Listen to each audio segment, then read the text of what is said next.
To jab or not to jab? That is the question. The long-awaited H1N1 flu vaccine is now available, but just how many people want it? According to a joint survey by the China Daily and Soho.com, 54% of Chinese people say they don't want the flu vaccine.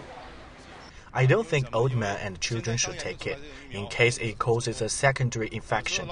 Nobody can say this vaccine is totally safe. We should be careful taking it. I don't want to take it because I am healthy, even if I'm 60 already. The vaccine is still in the experimental stage. Nobody knows if this vaccine will cause any side effects. The recent survey shows a significant difference from one conducted just 2 months ago. In that one, more than 3/4 of people surveyed say they would want the flu shots. The new survey, which has about 2,000 respondents, shows people's lack of faith in the vaccine. 70% of those who don't want the jab say they don't trust the vaccine's quality or its safety. 23% say they fear potential adverse reactions, while 11% say they're healthy and don't need the vaccine. There are some dangerous factors that may influence the safety of the vaccine, because the vaccine has only been in production for about 1 month, so I'm not sure if the vaccine is 100% safe.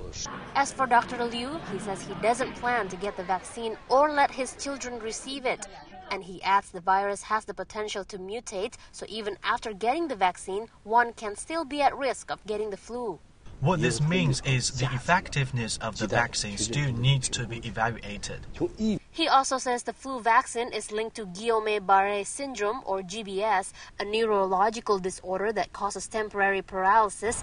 Back in 1976, when an outbreak of swine flu struck the U.S., about 500 cases of GBS were reported among those who received flu vaccines. 25 of those died because of it. But not everyone is skeptical about it. Some argue that the risk of GBS is as low as 1 case for every 1 million vaccinations. China's World Health Organization representative Michael Leary says the flu shot has been proven safe and effective. He also pointed out that nothing is 100% safe, but almost all of the adverse reactions experienced so far were mild and temporary. I think different people have their own opinions. I have confidence in the vaccines which are produced in our country. If they are not safe, then they wouldn't have given it to the students. I have already been given the vaccine, and my parents also allowed me to take it. My mom said if I caught H1N1 flu, I would feel sick. More than 300,000 people in China have been inoculated with the vaccine. Among this group, 150 have showed mild adverse reactions, such as swelling and fever. But China is not alone when it comes to being pessimistic about the vaccine. According to one poll, roughly half of Canadians surveyed don't want the vaccine, but 67% of them say they believe that the vaccine is safe for adults. And from a recent Washington Post AP poll, which quizzed 1,000 Americans, more than 60% say they will not get vaccinated. Just 52% of parents polled say they plan to have their children vaccinated. Meanwhile, U.S. President Barack Obama has declared the flu outbreak a national emergency last weekend. More than 1,000 Americans have died from the pandemic since it began 6 months ago.